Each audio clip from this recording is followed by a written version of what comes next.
Yun, ang napansin ko, merong reactors na nagtatapik pa doon. So, pakiusap ko lang po, wag na po sana, wag nang itapik kasi automatic po yun. Kapag sinabing wag i-vlog, ibig sabihin, wag ring reaksyonan. Po? So, sa live kagabi ni Dr. Lab, medyo may hindi magandang comments doon at mayroong mga uminit ang ulo. So, tapos na po yun. Wag na nating dugtungan. Merong live si Ate Baby, puro bashers ni Kalinga Prab ni Kuya Bal. So, hindi po maganda, Tapos ngayon, may bago na naman upload naman si Jubilito. Kahapon si Baby, si Ate Baby.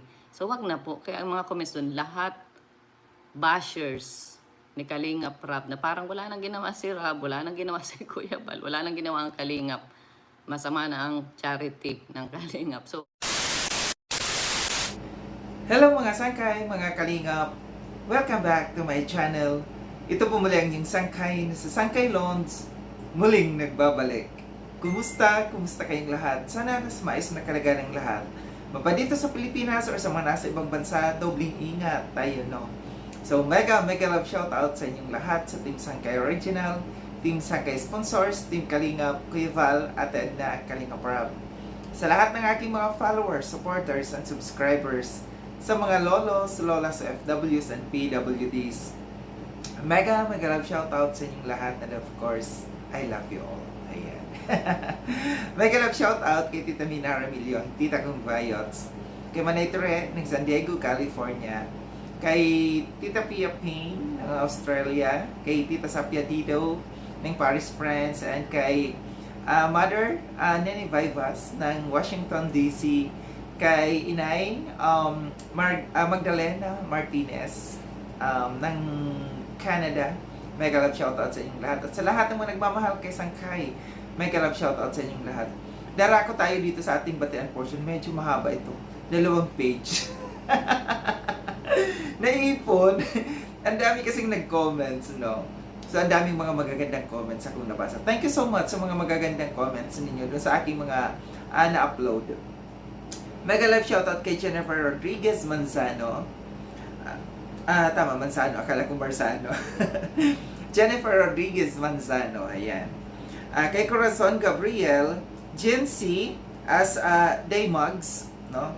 Kay Margarita Fruelda, kay V. Campusano, kay Lenlen Lacuesta, kay Chay Maldita, Chay dating Ginoo, Annalyn Nipomuceno, mega love shoutout din kay Myrna Barrios, ganun din kay Manuel Foronda, shoutout din kay Nora Ichino, ganun din kay Angeli Huertas, ganun din kay Aliza Malabanan, kay Fee Campusano, kay Edna De La Torre, kay Mary Jane Pinion, mega love shoutout sa inyong lahat.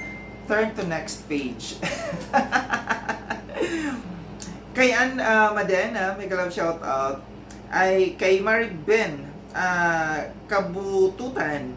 Ganon din kay Victoria Agbuya, mega love shoutout. Kay Henry Poulter, ayan. Reyna Lee Diaz, kay Susan Cases, kay Melody Domingo, kay Esperanza Bagason, kay Susana Lontok, and kay Jane Ferrer. Ayan. Mega love shoutout sa inyong lahat. Talagang nag-effort si Sangkay para mabati lamang kayo. At sa lahat ng aking mga kasamahan na Kalingap watchers, no, nandiyan dyan yung kanilang mga YouTube channel, ang kanilang mga pangalan, subscribe po natin. Tulungan po natin ang aking mga kasamahan ng mga nasa Kalingap watchers. Maraming salamat in advance. Ngayong araw nito mga Sangkay, gagawa ako ng reaction video. Ito'y patungkol sa live ni Ate Edna, na merong panawagan si Ate Edna sa lahat ng mga reactors, mga kasamahan natin reactors. So, panoorin natin itong live na ito ni Ate Edna, then after natin na mapanood, magbibigay ako ng opinion or kuro-kuro patungkol dito. Tara mga Sangkay, mga Kalinga, panoorin natin. Bali, direct to the point na po tayo. Kasi po, meron lang po akong konting lilinawin at i-announce dahil alam natin naman na mainit ang panahon ngayon at marami pong umiinit ang ulo. Kaya, ipapaalala ko lang guys, yun pong issue about sa sa bahay ni Beyonce, sa tindahan at sa pamilya niya doon sa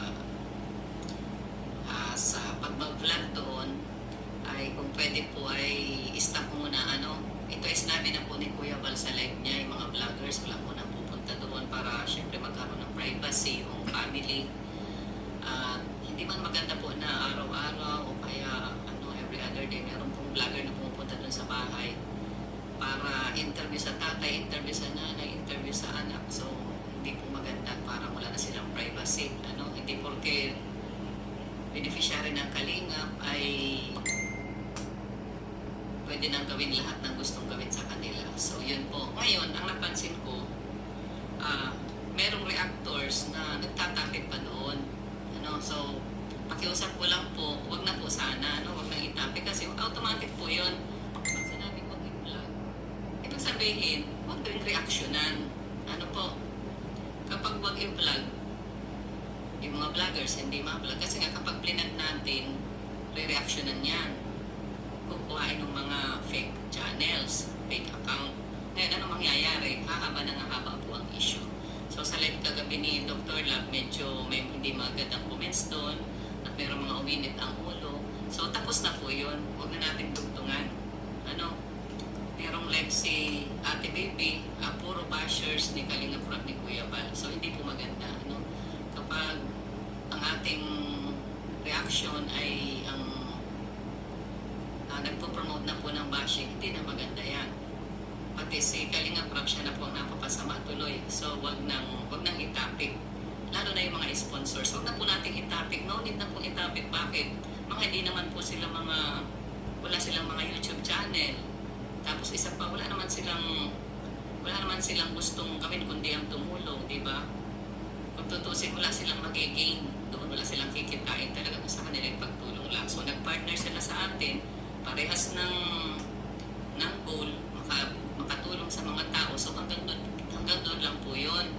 So, ito namang mga ibang mga reactors ay itatapik pa. So, wag na po kasi nag-comment doon, may mga comments, nabasa na po yun ng lahat. Sa live ni Dr. Lab, nandun, may comments din doon si Rob, may comments din yung sponsors. Tapos, nabasa na po yun. Okay na po yun.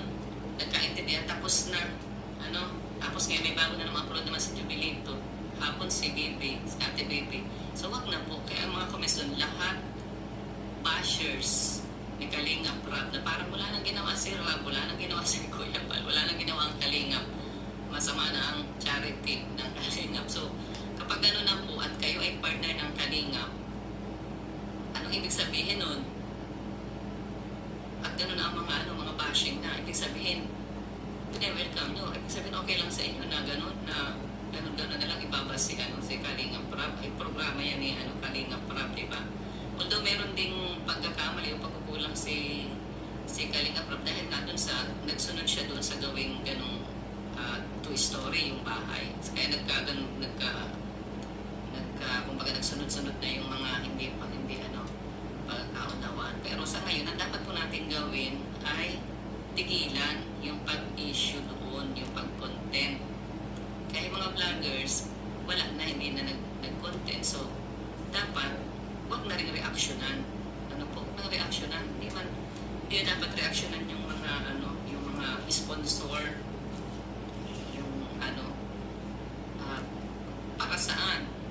para saan, di ba? Kaya tuloy makikita natin makikita tuloy natin yung mga tawag dito. Yung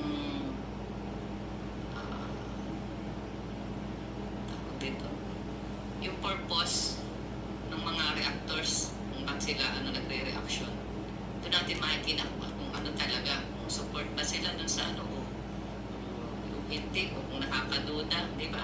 Kasi kahit yan ay issue, kahit po yan ay kahit sabihin ng pang-positive yung reaction ninyo, yan ay negative sa mga bashers, huwag niyo nang gawa ng huwag na niyong gawa ng reaction kasi kung hahaba pa yung issue, magdudulot pa ng division, mag-create ng bashing. O ngayon, ano nangyari? Pinasok lahat. Yung mga bashers na yan, siya lang rin naman po yan yung dati. Siya yung mga bashers nung time ni kay Edo pa noon, yung mga umalis o yan po ang hinihintay nila. Ngayon, pagbibigyan natin sila ng opportunity by means of doing reaction in that issue, lalabasan po yan sila lahat. So, ganun yun. Kaya huwag natin bigyan ng opportunity kasi kalingap reactors kayo, nasa kalingap kayo, alam na natin na yung issue ay mag-create ng bashing, bakit reactionan pa? Ibang topic na lang po. Ayan, kay Jomar, birthday ngayon ni Jomar. Happy birthday, Jomar! Yun, kung ano yung reaction, di ba? So, yun po, doon nga sa nag-comment nga ako doon sa ni Ate Baby, nag-comment ako doon, sabi ko, stop na po. Para, pag sinabing stop na, ay di, wala nang issue. Iba naman, may mas marami pang dapat pagtuunan tayo ng pag-focusan ng attention natin. So, yun lamang guys, ang gusto ko po na salamat sa mga reactors na hindi na magko-content yan.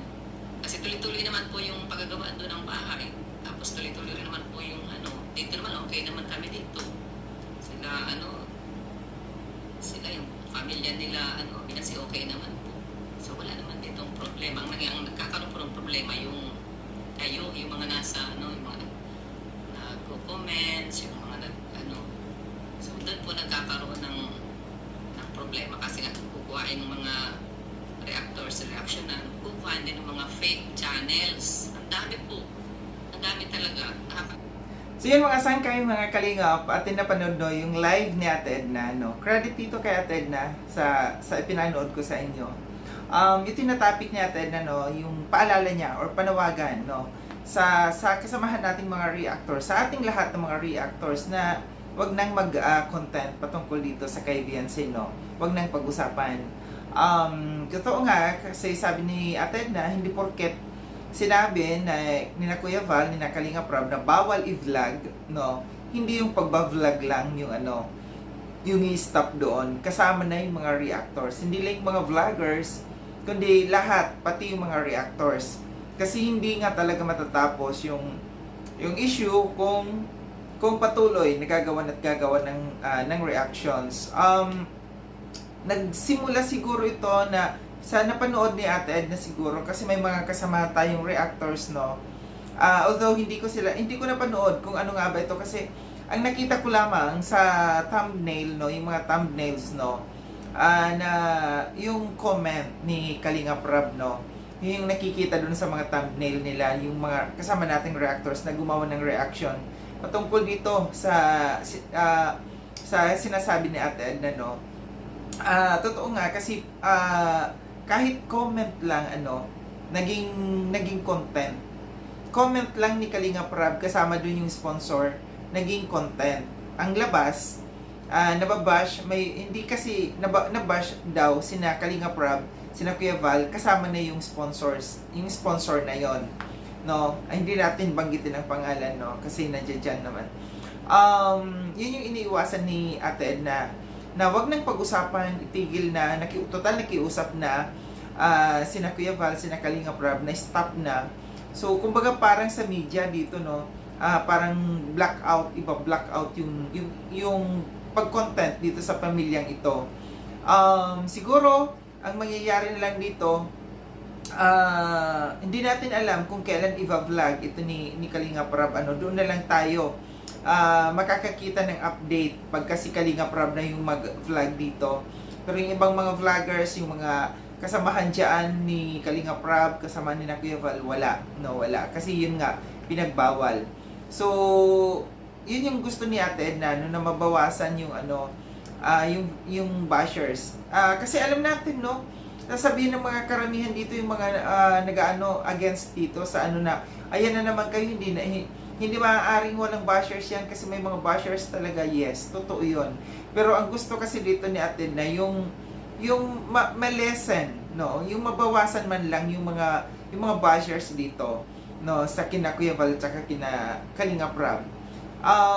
Aminado din naman sa Ate Edna, na may pagkakamali din dito si Kalinga Prab, wala namang perfecto, So, alam natin na nagkakamali tayo sa ating, natututo tayo sa ating mga pagkakamali. Nga lang, yun lang yung pakiusap talaga ni Ate Edna, na wag na, Hindi porket mga vloggers lang ang sinabihan dyan, ang in-announce na Kuya Val, sila lang, Hindi lang yung mga charity vloggers na nandiyan dyan sa Daet, kundi lahat ng mga reactors, no? Kasamahan nating reactors. Sana, kaya ko ginawa to ng reaction kasi para mapanood din ng kasamahan nating reactors sa mga hindi nakanood dito sa live natin ni Ate Edna. Spread natin, no? Mapalaganap natin and malaman ng kasamahan natin, makatulong tayo dito sa panawagan na ito ni Ate Edna, no? Na malaman ng ibang kasamahan natin, reactors, no? Kasi alam natin na yung iba nandiyan dyan, nanonood talaga yan. Para maging aware sila dito sa panawagan na ito ni Ate Edna. So ito lang aking reaction patungkol dito, no, na sana sumunod ang lahat, no, sumunod ang lahat para sa ikatatahimik, no, sa ikatatahimik, gaya ng sabi ni Ate na maraming pwedeng dyan, maraming pwedeng i-content dyan, gaya ng birthday ni Jomar. Happy birthday, Papa Jomar. Mama Chup Chup. Baka magsalo si Carla. Muli maraming salamat mga sangkay na sa panonood. Sa mga hindi pa nakapag-subscribe kay Sangkalon, subscribe niyo na po ako. Click yung notification bell para updated kayo sa lahat ng mga videos na aking gagawin. Like and share tong video na ito mga sangkay. Kita-kits tayo ulit sa susunod na video na aking gagawin. Ingat kayo sa ang dako ng mundo man kayo naroroon. Paalam ng mga sangkay, mga kalinga, paalam.